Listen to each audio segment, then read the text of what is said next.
আমরা ইংরেজি অ্যালফাবেটে বড় হাতের অক্ষর, ছোট হাতের অক্ষর বা capital letters and small letters শিখেছি।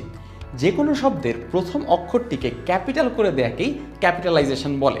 এখন প্রশ্ন হচ্ছে আমরা কোন কোন শব্দের প্রথম অক্ষরকে ক্যাপিটাল করব, আমরা ক্যাপিটালাইজেশনকে কীভাবে করে ব্যবহার করব, সেই নিয়মগুলোই ব্যাখ্যা করা হবে এই ভিডিওতে। ফর এক্সাম্পল, যেটা সবার পুরনো নিয়ম সেটা হচ্ছে যে কোনো বাক্যের প্রথম অক্ষরটি অর্থাৎ প্রথম শব্দের প্রথম অক্ষরটিকে আমরা ক্যাপিটালাইজ করি, সেটা কারোর নাম হোক বা না হোক। It is a very shiny day, সেখানটাতে ইট ইজের ক্ষেত্রে ইটের আইটাকে আমরা ক্যাপিটালাইজ করব। খুবই সিম্পল একটা নিয়ম।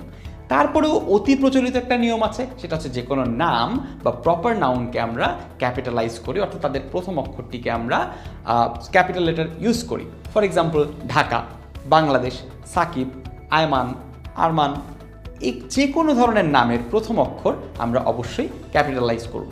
যে কোনো কোটেশন বা ইনভার্টেড কমা দ্বারা আবদ্ধ একটা বাক্যকে ক্যাপিটালাইজ করতে হবে, অর্থাৎ ওই বাক্যের প্রথম শব্দের প্রথম অক্ষরটি ক্যাপিটাল লেটার হতে হবে। ফর এক্সাম্পল, আমি যদি বলি Rakib said she is too busy to meet us. Rakib said she is too busy to meet us. এই যে পুরো একটা বাক্য আছে ইনভার্টেড কমা দ্বারা আবদ্ধ একটা কোটেশন, সেটার শি এর এসটাকে আমাদেরকে ইনভার্টেড কমা করতে হবে। কিন্তু যদি এমন হয় যে ইনভার্টেড কমার মধ্যে যেই কথাটুকু আছে সেটা পূর্ণ বাক্য নয়, কেবলমাত্র স্ট্রেস দেবার জন্য অথবা সার্কাস্টিক হওয়ার জন্য সেই ইনভার্টেড কমাটা ব্যবহার করা হচ্ছে, সেক্ষেত্রে সেটাকে আমরা ক্যাপিটালাইজ করব না। যেমন আমি যদি বলি যে that person took a sick day from his office. এই সিক ডেকে কেন ইনভার্টেড কমা করছি? কারণ একটু সার্কাজম ব্যবহার করা হচ্ছে, মানে আমি জানি সে আসলে সিক ডে নেয় নাই, সে আসলে ইচ্ছা করে অফিস বাঙ্ক দিয়েছে, তাই আমি বলছি সিক ডে, ইনভার্টেড কমার মধ্যে আমি সিক ডেটাকে ভরে দিচ্ছি একটু সার্কাজম করার জন্য। এই সকল ক্ষেত্রে এই সিক ডের এসটাকে আমরা ক্যাপিটালাইজ করব না, অর্থাৎ কোটেশনের ক্ষেত্রে যদি পূর্ণ বাক্য হয় ইনভার্টেড কমার মাঝখানটাতে, সেক্ষেত্রে প্রথম শব্দটাকে ক্যাপিটালাইজ করতে হবে। যদি পূর্ণ বাক্য না থাকে সেক্ষেত্রে আমরা ক্যাপিটালাইজ করব না। সপ্তাহের দিন, মাসের নাম কিংবা কোনো উৎসবের নামকে অবশ্যই আমরা ক্যাপিটালাইজ করব। June, March, Monday, Sunday, Valentine's day, Eid, Christmas, এর প্রত্যেকটি শব্দকেই আমরা শুরুর যে অক্ষরটা আছে সেটাকে ক্যাপিটাল লেটারে লিখব।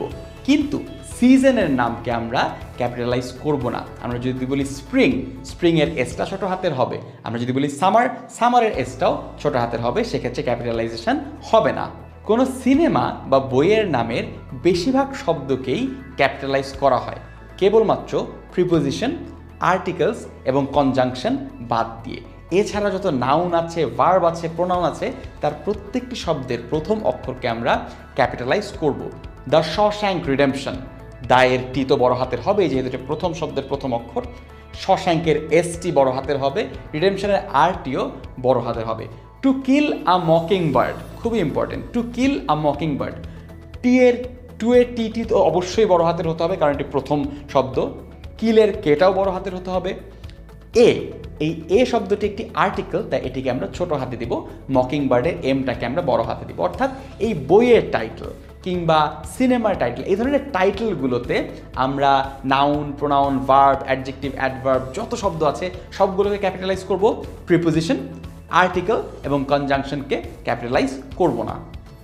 ঐতিহাসিক ইভেন্ট, বড় বড় যুদ্ধ কিংবা কোনো একটা যুগকে আমরা যে সকল শব্দ দ্বারা বুঝাই সেগুলোকেও ক্যাপিটালাইজ করতে হবে। দ্য লিবারেশন ওয়ার, এখানটাতে লিবারেশনের এলটাকে আমাদেরকে বড় হাতে দিতে হবে, ওয়ারের ডাব্লিউটাকেও বড় হাতে দিতে হবে। ওয়ার্ল্ড ওয়ার 1, ডাব্লিউ দুটো ডাব্লিউই বড় হাতের হবে। মিডল এইজেস, সেক্ষেত্রে আমরা মিডল এইজেসের এম এবং এটাকেও ক্যাপিটালাইজ করবো, অর্থাৎ ঐতিহাসিক সময়, ইভেন্ট কিংবা বড় কোনো ব্যক্তিকে আমরা অবশ্যই ক্যাপিটালাইজ করব। ক্যাপিটাল লেটার ব্যবহারের ব্যাপারে অত্যন্ত সচেতন হতে হবে। ক্যাপিটাল লেটার যদি আমরা ভুল জায়গায় ব্যবহার করি সেটাকেও কিন্তু একটা গ্রামাটিক্যাল মিস্টেক হিসেবে ধরা হবে। All the best.